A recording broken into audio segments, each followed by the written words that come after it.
सभी विद्यार्थियों का बहुत बहुत स्वागत और अभिनंदन। डियर स्टूडेंट्स, आज की जो हमारी क्लास रहेगी पाश्चात्य राजनीतिक चिंतक के रूप में जो हम अरस्तु के संदर्भ में हमारी फोर्थ क्लास रहेगी।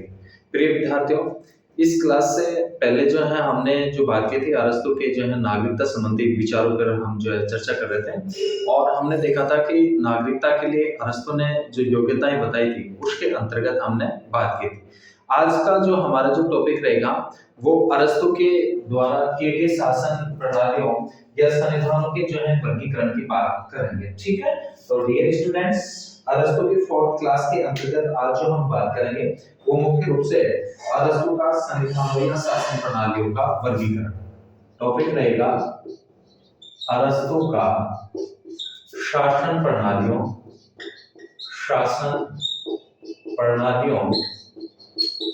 शासन प्रणालियों या जो है संविधानों का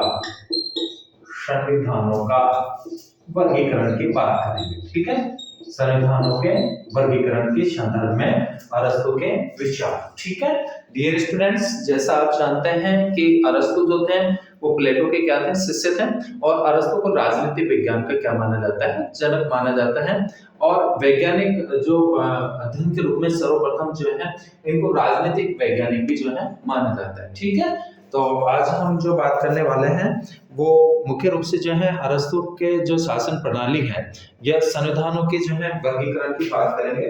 तो डियर स्टूडेंट्स, सबसे पहले जो है कि अरस्तु ने अपनी पुस्तक पॉलिटिक्स, अरस्तु के जो महत्वपूर्ण जो रचना मानी जाती है, अरस्तु के महत्वपूर्ण रचना या इनका जो ग्रंथ था कौन सा था, पॉलिटिक्स। ठीक है, पॉलिटिक्स ये महत्वपूर्ण इनकी क्या है, रचना है, राजनीति पर लिखा गया जो है इसको श्रेष्ठ ग्रंथ माना जाता है और इन्होंने अपनी पुस्तक पॉलिटिक्स के तीसरी पुस्तक के 6 और 8वें अध्याय में संविधानों की व्याख्या की व उनका वर्गीकरण किया है। ठीक है, पॉलिटिक्स के अंतर्गत तीसरी पुस्तक के 6 से लेकर के 8वें अध्याय में इन्होंने इसका जो है वर्गीकरण किया है। अरस्तु के अनुसार संविधान से जो आशय है वो शासन प्रणाली से है। ठीक है, संविधान से जो अभिप्राय है अकॉर्डिंग टू अरस्तु वो किससे संबंधित है, शासन प्रणाली से। ठीक है, किससे संबंधित है, शासन प्रणाली से संबंधित है। ध्यान रखना आपको कि जो है मोस्टली रूप में जो संविधान का जो तात्पर्य है अकॉर्डिंग टू अरस्तु वो शासन प्रणाली से संबंधित मानते हैं और संविधान का अर्थ स्पष्ट करते हुए अरस्तु ने कहा है कि संविधान राज्यों का एक ऐसा संगठन है, संविधान जो है संविधान राज्यों का जो है एक ऐसा जो है क्या है, संगठन है, एक ऐसा क्या है, संगठन है, यानी राज्यों का एक ऐसा संगठन है जो है मुख्य रूप से जो जिसका संबंध संबंधित राज्य के पदों के निर्धारण से है। ठीक है, क्या बताया, जिसका संबंध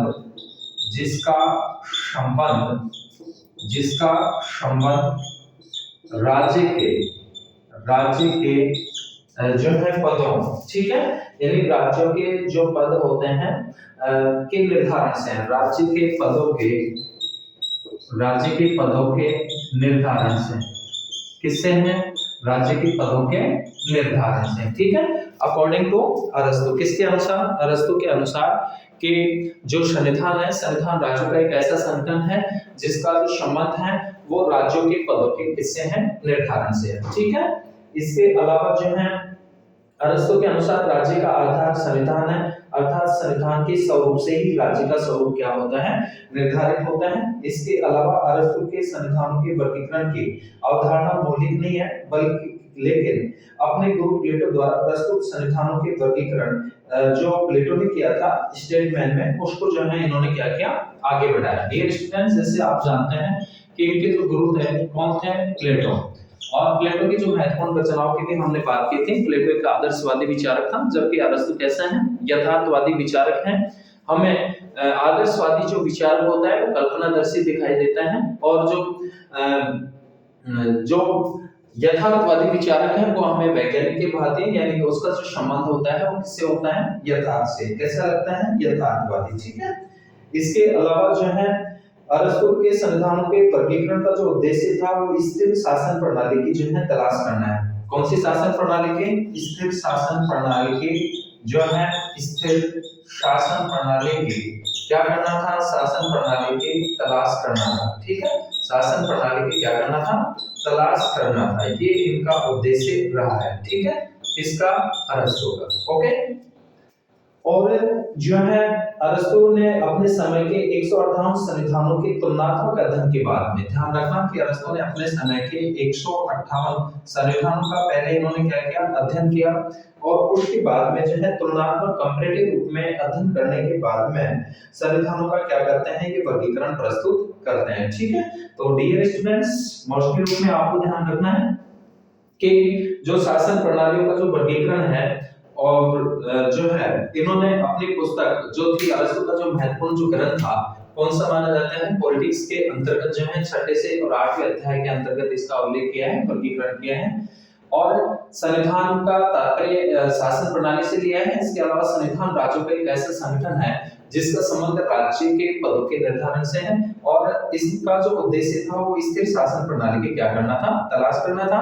अरस्तु ने अपने समय में प्रचलित जो है 158 संविधानों का उन्होंने तुलनात्मक अध्ययन किया, और उसके बाद में जो है संविधान या राज्य में इसका क्या किया है? वर्गीकरण किया है। ठीक है, तो हम बात करेंगे संविधान का जो वर्गीकरण है अकॉर्डिंग टू अरस्तु, इसके अनुसार, अरस्तु के अनुसार।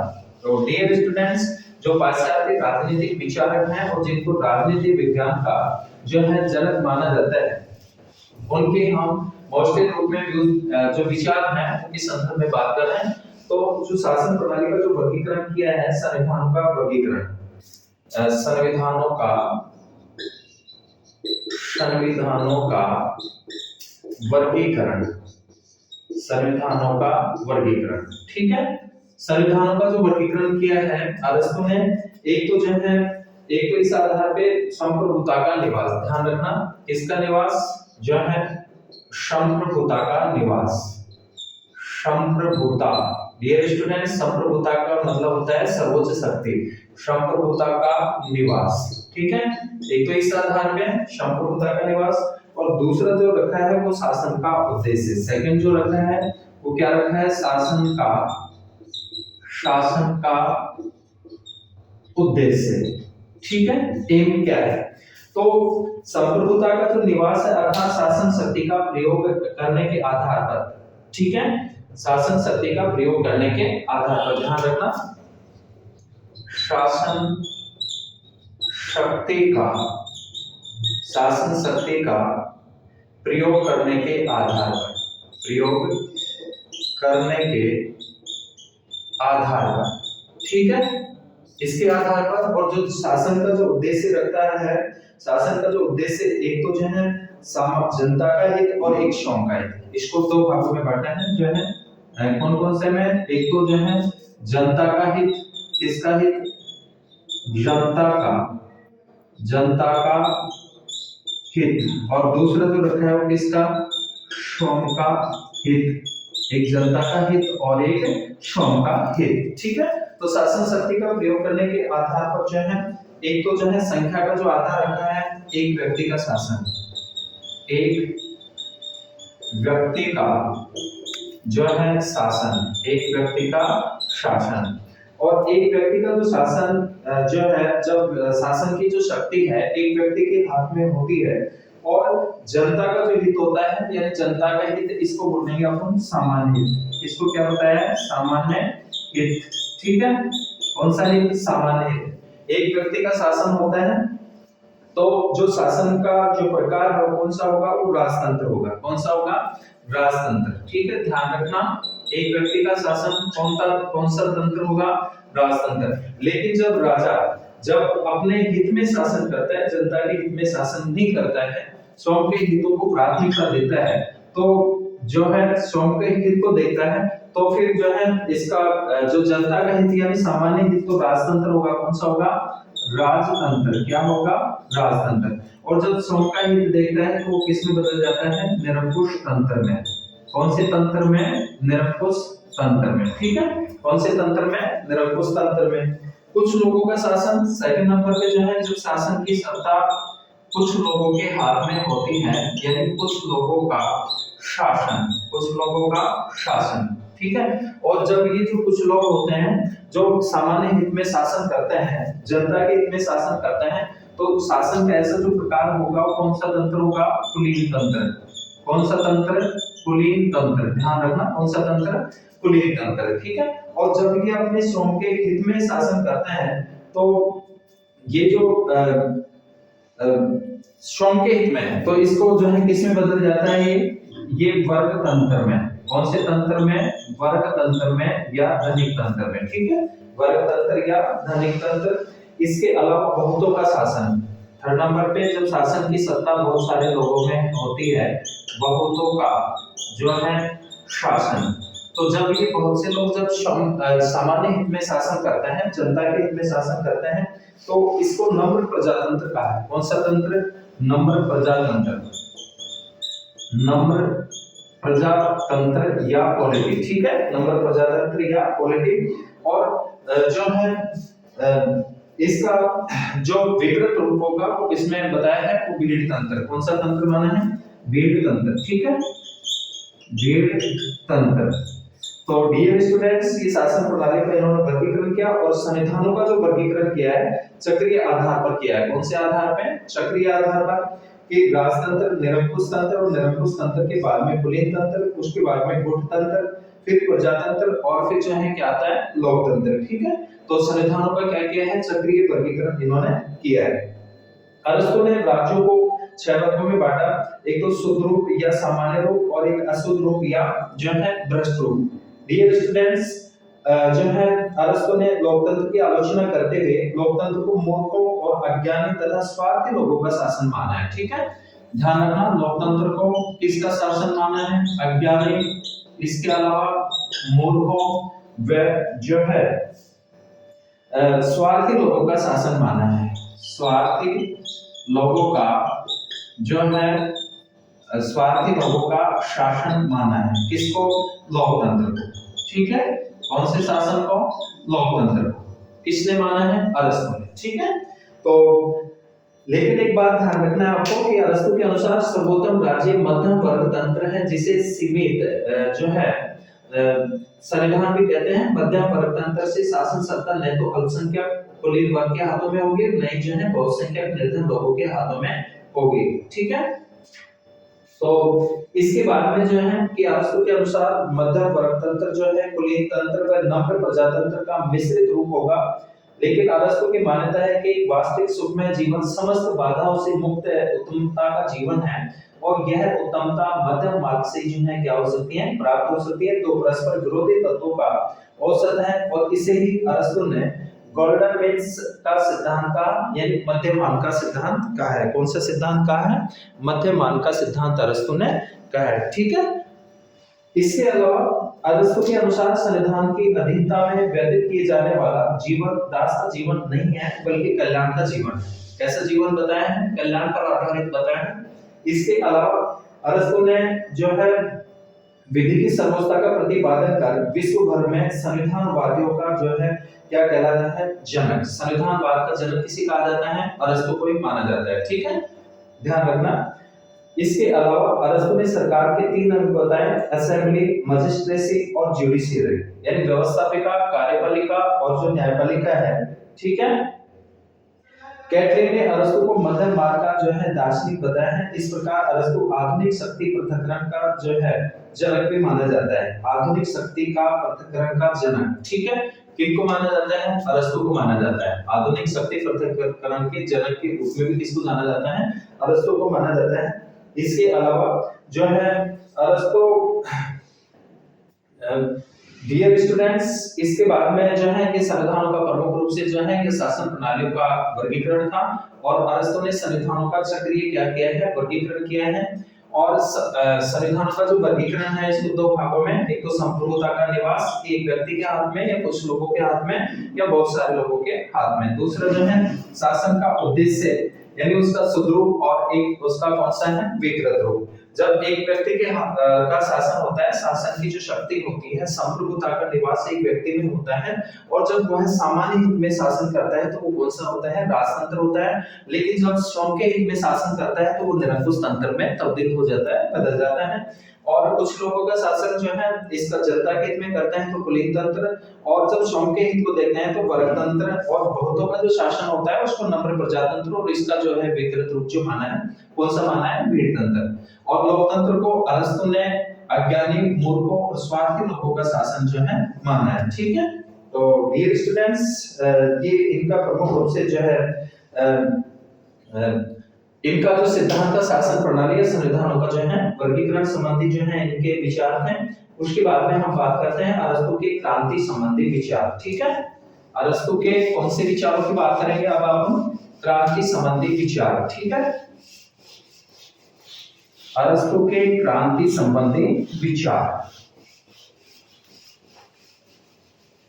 तो डियर स्टूडेंट्स, जो क्रांति है, क्रांति का मतलब क्या है, क्रांति का मतलब होता है परिवर्तन। ठीक है, क्रांति का मतलब क्या होता है, परिवर्तन। तो क्रांति संबंधी जो इनके जो विचार हैं उनके संदर्भ में अपन बात करेंगे अरस्तु की क्रांति संबंधी विचार। अरस्तु के क्रांति संबंधी विचार, क्रांति संबंधी विचार। तो क्रांति संबंधी जो विचार हैं कि अरस्तु ने पॉलिटिक्स की 5वीं पुस्तक में क्रांति संबंधी विचार दिए हैं। ठीक है, कौन से ग्रंथ के अंतर्गत, पॉलिटिक्स के अंतर्गत ही जो है, और इसमें उन कारणों का विस्तृत रूप से उल्लेख किया है जिसके कारण से क्या होती है, क्रांति होती है। यानी इसके क्रांति के क्या बताए हैं, कारण बताए हैं। ठीक है, जिनके कारणों से क्या होती है, क्रांति होती है। और जो है अरस्तु के अनुसार क्रांति का जो अभिप्राय है वो राज्यों के संविधानों में परिवर्तन है। ठीक है, अरस्तु के अकॉर्डिंग क्रांति का अर्थ क्या है, राज्य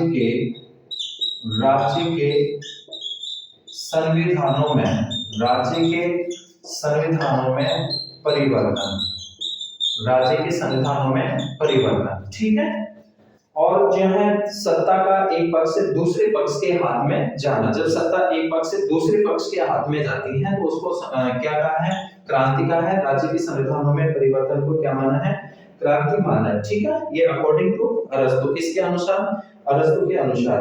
अरस्तु के समय यूनानी नगर राज्यों में क्रांतियों के माध्यम से अक्सर राजनीतिक परिवर्तन होने लगे थे, और जो है अतः अरस्तु ने क्रांतियों का गहन अध्ययन किया। इस प्रकार से जो है अरस्तु ने क्रांतियों का गहन अध्ययन किया और उनके मूलभूत कारणों का विवेचन करते हुए उन्हें रोकने के उपायों की भी जो है चर्चा की है। तो ध्यान रखना, एक तो अरस्तु ने जो है क्रांति विषय क्या बताए हैं, कारण बताए हैं, और इसके अलावा क्रांतियों को रोकने के क्या बताए हैं, उपाय। ठीक है, क्रांतियों को रोकने के लिए या क्रांतियों से बचने के लिए क्या बताए हैं, उपाय बताए हैं। ठीक है, जिसमें जो है मोस्टली रूप में के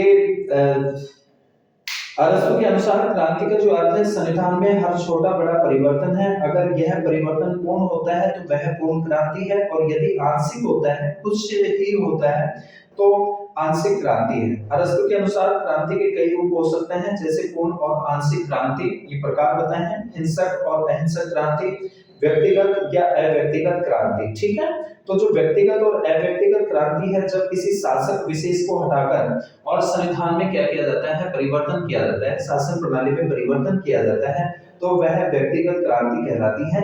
और जब किसी शासक विशेष को बदले बिना क्रांति होती है तो वह अव्यक्तिगत क्रांति कहलाएगी। इसके अलावा बौद्धिक क्रांति, किसी वर्ग विशेष के विरुद्ध क्रांति, महर क्रांति। ठीक है, ये अरस्तु के अनुसार क्रांति के जो है प्रमुख जो है प्रकार थे। उसके बाद में इसके जो कारण है, 3 कारण मोटे मोटे रूप में बताए हैं, एक मूल कारण, एक सामान्य कारण और एक विशेष कारण। कौन कौन से कारणों के अंतर्गत हम बात करें तो जो है मूल कारण, कौन सा कारण, मूल कारण, एक तो कौन सा आ जाएगा, मूल कारण, सामान्य कारण और विशेष कारण। मूल कारण, इसके अलावा दूसरा सामान्य कारण, और तीसरा जो है विशेष कारण। तीसरा आ जाएगा विशेष कारण। मूल कारण, सामान्य कारण और विशेष कारण। तो जो मूल कारण है, अरस्तु ने असमानता या विषमता को क्रांति का मूल कारण माना है। किसको माना है, असमानता असमानता या विषमता, ठीक है, असमानता या विषमता। असमानता भी जो है क्रांति का जो है मूल रूप से कारण बनती है, और इसका जो है मूल कारण अरस्तु ने बताया है। जैसे कि अरस्तु ने कहा कि विद्रोह या क्रांति का कारण सदैव असमानता में पाया जाता है, और अरस्तु ने समानता दो प्रकार की बताई, एक तो संख्यात्मक समानता और एक आनुपातिक समानता, ठीक है। इसके अलावा सामान्य कारणों में कि शासकों की जो दुष्टता होती है, स्वार्थ सिद्धि की भावना होती है, इसके अलावा जो है सम्मान की लालसा, भय, घृणा, शासक वर्ग में आपसी विदेश जो है विदेश या जो है इसको द्वेष कह सकते हैं, विदेशी तत्व, प्रमाद, जातीय मतभेद, निर्वाचन संबंधी षड्यंत्र, पारिवारिक विवाद, शासक वर्ग की असावधानी और संविधान की क्या अवहेलना, ठीक है। ये कौन से कारणों के अंतर्गत आती है? ये सामान्य कारणों के अंतर्गत आते हैं। कौन से कारणों के अंतर्गत? सामान्य कारणों के अंतर्गत। और जो विशेष कारण है, विशेष कारण के अंतर्गत अरस्तु के अनुसार राजतंत्र में क्रांति के जो कारण है वो बताए हैं कि शासक का सामान्य जनता के प्रति अपमानजनक व्यवहार होना। इसका विशेष कारणों के अंतर्गत शासक का जो है, शासक का जनता के प्रति जो है अपमानजनक क्या होना? व्यवहार होना, ठीक है। अपमानजनक क्या होना? व्यवहार होना। ये विशेष कारणों के अंतर्गत आता है कि शासक का सामान्य जनता के प्रति जो है अपमानजनक जो है व्यवहार होना, या किसी व्यक्ति का व्यक्तिगत अपमान जो उसे विद्रोह के लिए प्रेरित करे, विरोधी लक्षण वाले राज्य का प्रभाव। इसके अलावा निरंकुश तंत्र में क्रांति के जो कारण बताए हैं, निरंकुश तंत्र के अंतर्गत पारिवारिक झगड़े, द्वेष की भावना और शासकों की जो है स्वेच्छाचारिता को भी जो है इसके अंतर्गत जो है इन्होंने माना है। इसके अलावा जो है डियर स्टूडेंट्स जो है अत्याचार और कुलीन तंत्र में जो है क्रांति के जो कारण है कि पद या सत्ता का दायरा सिमटने लगता है, अर्थात जब पद सीमित लोगों तक सीमित हो जाता है तो क्या होती है? क्रांति होती है। क्या होती है? क्रांति होती है। विभिन्न वर्गों में सामंजस्य का अभाव होना, किसी व्यक्ति की महत्वाकांक्षा, और फिर उसके बाद में गुट तंत्र में क्रांति के कारण बताएं। कौन से तंत्र में? गुट तंत्र में। गुट तंत्र के अंतर्गत कि सत्ताधारी शासकों का जनसाधारण के साथ में अन्यायपूर्ण व्यवहार, सत्ताधारियों में आपसी मनमुटाव संबंधी जो है दलबंदी झगड़े, और लोकतंत्र में क्रांति के कारण जो बताया अरस्तु ने उसमें कि जनतंत्र में क्रांति का जो मुख्य कारण होता है वो वाग्वेग माना जाता है, अर्थात जो है सस्ती लोकप्रियता के लिए जनता को पूंजीपतियों के विरुद्ध क्या करना? भड़काना, ठीक है। ये जो है लोकतंत्र का प्रमुख जो है, लोकतंत्र में क्रांति का कारण है कि जनता को पूंजीपतियों के विरुद्ध क्या करना? भड़काना। अन्य कारण धनवान लोगों के साथ किया जाने वाला जो है अत्याचार, ठीक है। इसके अलावा क्रांति को जो रोकने के जो उपाय बताए हैं, इसके बारे में क्रांति को रोकने, क्रांतियों से बचने के उपाय। तो अरस्तु ने क्रांति को रोकने के उपाय की चर्चा करते हुए बताया है कि शासक व शासित के मध्य सामंजस्यपूर्ण संबंध स्थापित करके, इसके अलावा लालन पालन की भावना जागृत करके, आनुपातिक समानता की स्थापना करके, और जो पदों का जो वितरण है वो न्यायोचित आधार पर जो है पदों का क्या किया जाना चाहिए? वितरण किया जाना चाहिए। तो क्रांति से जो है बचा जा सकता है। इसके अलावा नागरिकों में देशभक्ति की भावना का जो है विकास करें, ठीक है। नागरिकों में देशभक्ति के प्रति जो है देशभक्ति की भावना का विकास करके संविधान के प्रति आदर का भाव रखें। इसके अलावा जो है मैक्सिम कहा कि अरस्तु ने जिस स्पष्टता और विवेक के साथ क्रांतियों के कारणों का विवेचन किया है, उतनी ही स्पष्टता से उनके उपचारों का वर्णन भी जो है किया है। ये किसने लिखा है? मैक्सिम ने लिखा है। और अरस्तु ने अपने आदर्श राज्य में विधि के शासन पर क्या दिया है? बल दिया है, क्योंकि अरस्तु मानते हैं कि एक व्यक्ति चाहे कितना भी श्रेष्ठ क्यों ना हो, विधि के शासन से जो है वह श्रेष्ठ नहीं हो सकता, ठीक है। तो डियर स्टूडेंट्स, अरस्तु ने अपने विचारों द्वारा दांते, मार्क्सवादी और पेडुआ, मैकियावेली पर बहुत गहरा प्रभाव डाला, जैसा कि मैकियावेली ने अपने ग्रंथ, मैकियावेली की चर्चा अपन करेंगे नेक्स्ट क्लास के अंतर्गत। तो मैकियावेली ने अपने ग्रंथ, मैकियावेली ने महत्वपूर्ण जो रचना मानी जाती है किसकी? मैकियावेली। और मैकियावेली ने जो है रचना लिखी थी द प्रिंस, ठीक है। इस पर राजा पर, शासक पर, द प्रिंस। तो प्रिंस में जो क्रांतियों का वर्णन किया वह अरस्तु से प्रभावित होकर के उन्होंने किया है। ठीक है, किससे प्रभावित होकर के किया है?